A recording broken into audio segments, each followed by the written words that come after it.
विद्यालयाची इयत्ता 7वीची विद्यार्थिनी आपणासमोर विषय मांडते राजर्षी शाहू महाराज। सर्वप्रथम बहुजनांचा आधार, कर्तव्यदक्ष, आरक्षणाचे जनक राजर्षी शाहू महाराज यांना माझा मानाचा मुजरा। राजर्षी शाहू महाराज हे विशाल मनाचा लोकराजा तसेच कोल्हापूर संस्थानचे छत्रपती होते। त्यांचा जन्म 26 जून 1874 रोजी कागल येथील गाडगे घराण्यात झाला। त्यांचे मूळ नाव यशवंत जयसिंगराव घाटगे असे होते। त्यांच्या वडिलांचे नाव जयसिंगराव व आईचे नाव राधाबाई असे होते। कोल्हापूर संस्थानचे चौथे शिवाजी महाराज यांच्या मृत्यूनंतर त्यांच्या पत्नी आनंदीबाई यांनी यशवंत याला दत्तक घेतले व त्याचे शाहू असे नामकरण केले। राजर्षी शाहू महाराज यांचे कर्तृत्व विशाल व नेतृत्व अजोड होते।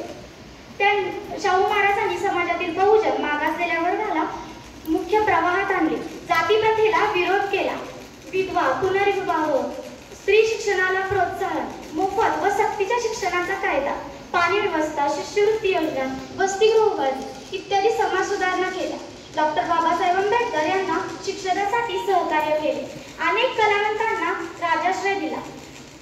राजर्षी शाहू महाराज यांनी कोल्हापूरमधील शाहूपुरी येथे गुळाची बाजारपेठ सुरू केली।